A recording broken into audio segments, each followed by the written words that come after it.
69.5. 69.5. We in the middle of the hour. It is 8:31.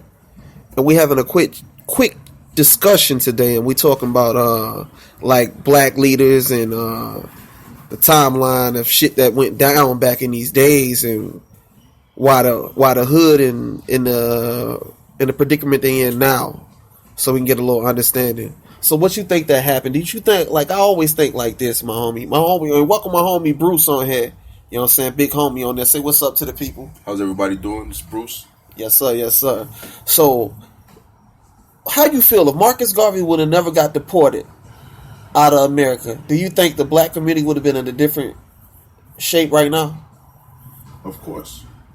His presence made a difference. His words, his movement was reflected through the ripple effect that he had.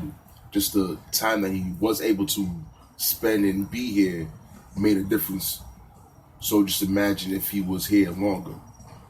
The level of change, influence that would have been, how you say, gifted to us. Yeah. Everything is just time. It's the present. Yeah.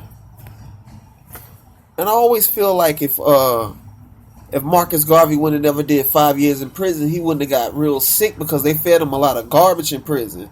And they actually had what's his name turn against him. They had W.E. Du Bois. He turned against Marcus Garvey, and they went with J. Edgar to get him out of America because he was labeled public enemy #1, and he was only organizing people.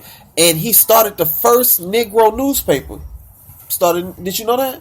I did not know that. Yeah, he started the first Negro newspaper, and it was the #1 newspaper for 5 years. I mean, even beat white people. So he created 150 jobs for people in Harlem, and it turned from 150 to 1,000 jobs in Harlem for black people. So Marcus Garvey was a leader, and plus he knew finance, and plus he was trying to do something. He was trying to do something for the community. That's why they say Garvey is the best leader that have ever lived, but nobody never talk about him because they don't want you to hear those type of stories. Because he was actually doing something. He wasn't just talking. How you feel about that, what I just said? I feel that's the truth. That's even it can be said of myself. A lot of words and not enough actions behind those words. And a man of action is always more open to change than a man of words. So he did set a good blueprint for all of us to follow, and just something that I myself need to hold my actions and my words up against and see that I can do better myself. You know? Yeah. Definitely. And like I feel like, what if he would have never died? Malcolm X would have never became a pimp.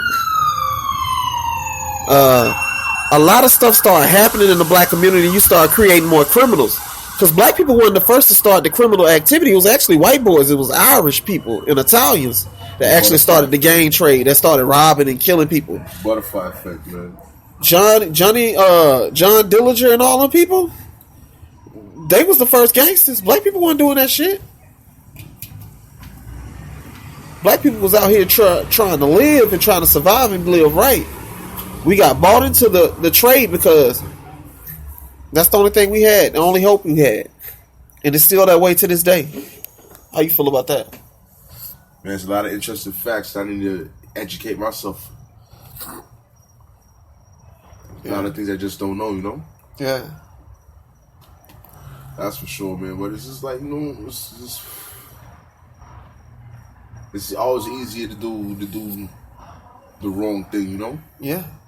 And it's just like if we don't take advantage of opportunities, it's not hard to fall into the wrong way of doing things.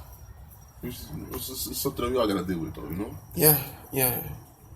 And I feel like the educational and the school system is the problem. Is the root of all these public school systems.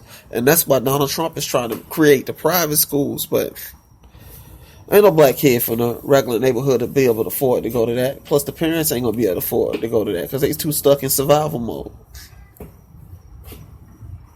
And then black father is not in the household with the kid. So it's just a jacked up situation altogether. It's a messed up dynamic. Like, what I don't understand, like I was having this other conversation and I felt like this was a stupid reaction. So I asked the woman, she's pretty much older. She's like almost in her 50s. And I said, why would a woman lose her $80,000 a year job over fucking an inmate in prison? And she told me that the man that's not going to jail don't have the mindset as the same as the man in prison. I said, what you say you the man in prison know how to talk better to a woman. I don't understand this shit. Like, she was actually backing the woman for losing her $80,000 a year job, and I felt like it was stupid. What you think? I would have to see the news story, my dude. That's crazy. I could pull a news story up for you. But ladies and gentlemen, that was a quick discussion. I hope everybody enjoyed the short show. This is the 5 minute discussion. Thank you everybody for listening to 69.5.